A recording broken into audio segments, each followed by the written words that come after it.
अस्सलाम वालेकुम viewers, hope आप लोग खुश होंगे और अपने अपने घरों में सेफ और हेल्दी होंगे।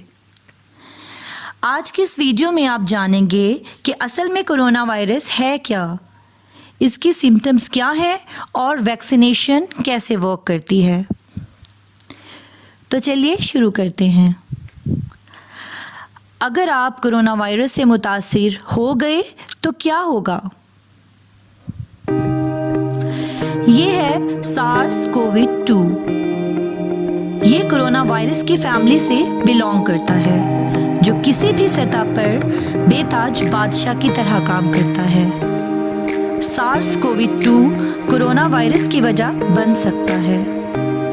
बहुत सी बीमारियां फैलाने वाला ऐसा वायरल इन्फेक्शन जो सबसे पहले हलक और फेफड़ों पर असर करता है। दर हकीकत कोरोना वायरस आपकी बॉडी पर कैसे असरअंदाज होता है। असल में क्या चीज़ है जो आपकी बॉडी में निमोनिया की वजह बनती है और वैक्सीनेशन कैसे वर्क करती है। तो चलिए जानते हैं। कोरोना वायरस सभी पैदावार में लिविंग सेल को मुतासिर करेगा। चलिए करीब से देखते हैं। वायरस के अंदर जेनेटिक मटेरियल में खुद से उसकी मज़ीद कॉपीज़ बनाने के लिए इंफॉर्मेशन मौजूद होती है। एक प्रोटीन शेल जेनेटिक मटेरियल के लिए एक हार्ड प्रोटेक्टिव वॉल फ्राहम करता है और इस तरह लोगों में इन्फेक्शन के माबैन वायरस का सफ़र होता है। एक आउटर मेम्ब्रेन आउटर मेम्ब्रेन के साथ मिलकर वायरस को सेल्स को मुतासिर करने देता है और प्रोटीन मॉलिक्यूल्स को बढ़ाता है। दोनों ही बहुत असर व रसूख रखते हैं और न्यू कोरोना वायरस स्पाइक्स को जिस्म के अंदर दाखिल होने के लिए कील की तरह यूज़ करता है, जहां ये नए वायरस के अज्जा की तामीर के लिए इंटरनल सेल्स की दाखिली मशीनरी को दोबारा तैयार करती है। जब एक इन्फेक्टेड पर्सन बात करता है, खांसता है या छींकता है तो कतरात जिनमें वायरस मौजूद होता है आपके मुंह या नाक में दाखिल हो जाते हैं और फिर आपके लंग्स में चले जाते हैं।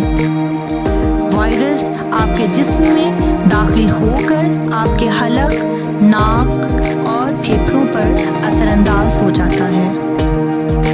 वायरस का एक स्पाइक आपके हेल्दी मेम्ब्रेन में मौजूद रिसेप्टर्स में ऐसे दाखिल होता है जैसे ताले की एक चाबी।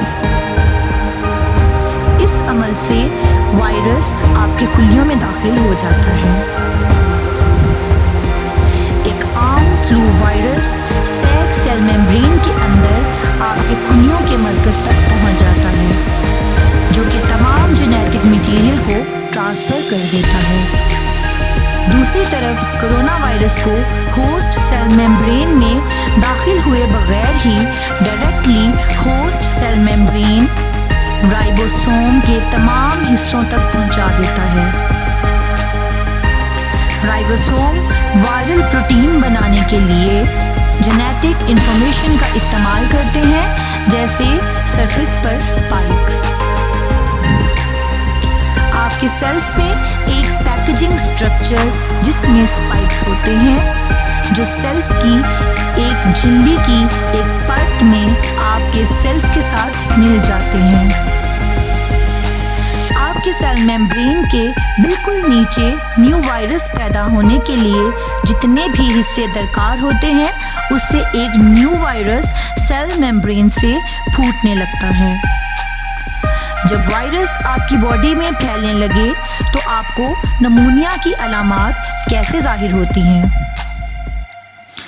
इसके लिए आप अपने फेफड़ों में देखें। हर फेफड़े में एक अलग सेक्शन होता है जिन्हें लॉब्स कहते हैं। जब आप सांस लेते हैं तो एयर लॉब्स फ्रीली आपके ट्रैकिया से होते हुए सांस की नाली में पहुंच जाते हैं। यहाँ छोटी छोटी ट्यूब्स जिनको ब्रैक्यूल्स कहते हैं इस अमल को सरअंजाम देती हैं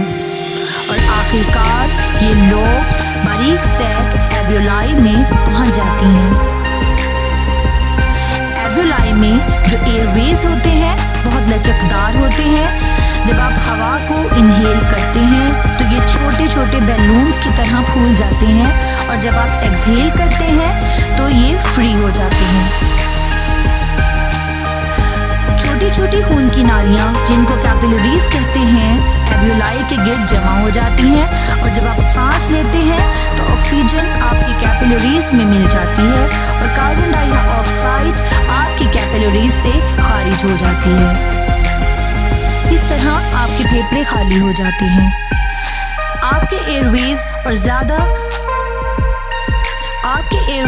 اور زیادہ جرمز کو کیچ کرتے ہیں اور آپ کے ٹریکیا اور بیکیولائی کو انفیکٹ کرتے ہیں۔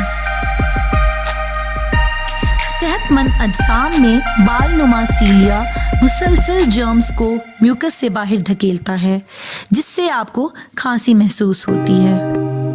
نارملی آپ کے امیون سسٹم میں موجود سیلز جرمز پر اٹیک کرتے ہیں اور میوکس اور سیلیا ان کو اندر داخل ہونے سے روکتے ہیں۔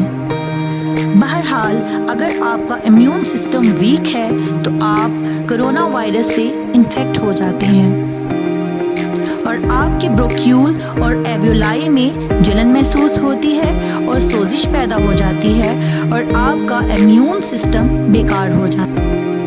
وائرل انفارمیشن آپ کے ایویولائی کی روانی کو متاثر کرتی ہے، جس سے آپ کی باڈی کو آکسیجن ملنا مشکل ہو جاتی ہے، جس کی وجہ سے لیبر نمونیا ڈیولپ ہوتا ہے اور آپ کے ایک پھیپھڑے کو انفیکٹ کر دیتا ہے۔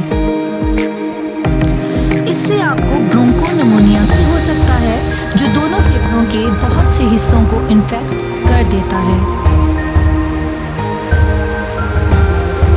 اس سے آپ کو سانس لینے میں دشواری، سینے میں درد، کھانسی، بخار اور کپکپی طاری ہونا، الجھن، سر درد، مسل پین اور تھکاوٹ محسوس ہوتی ہے۔ اس سے اور بھی سیریس کمپلیکیشنز ہو سکتی ہیں۔ آپ کا ریسپیریٹری سسٹم بری طرح متاثر ہو سکتا ہے، جس سے آپ کو وینٹیلیٹر کی ضرورت بھی پیش آ سکتی ہے۔ وینٹیلیٹر آپ کو سانس لینے میں مدد کرتا ہے اور آپ کی زندگی بچا سکتا ہے۔ بہرحال یہ سب علامات ہونے کے بہت سے فیکٹرز ہوتے ہیں، مثلاً آپ کی عمر، آپ کے موجودہ جسمانی حالات اور امیونٹی۔ یہ سب حالات بہت خوفناک ثابت ہوتے ہیں، جو ہمیں ویکسین کی اشد ضرورت کا احساس دلاتے ہیں۔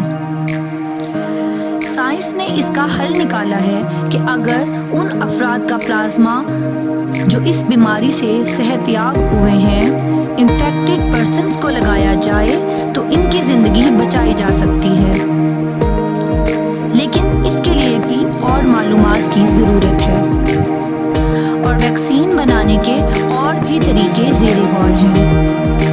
اگر آپ کو معمولی سمٹم ہوں تو آپ کو نمونیا کی ویکسین لگا کر 2 ہفتوں میں صحتیابی کی طرف لایا جا سکتا ہے،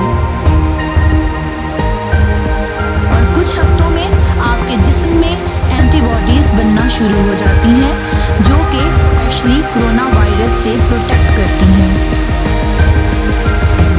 اس کے بعد اینٹی باڈیز وائرس پر اٹیک کرتی ہیں اور آپ کا امیون سسٹم اینٹی باڈیز کو سگنل بھیجتا ہے، جو کرونا وائرس کو ڈسٹرائے کر دیتا ہے، اور اگر آپ میں سیویئر سمٹمز ہوں تو آپ کا جسم اس کو پہچان لیتا ہے اور تباہ کر دیتا ہے۔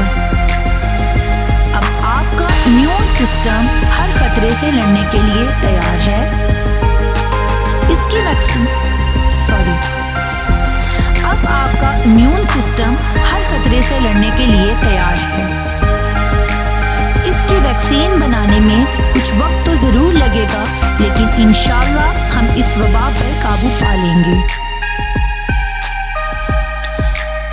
اس لیے اس بیماری سے بچنے کے لیے جتنا ہو سکے گھر پر رہیں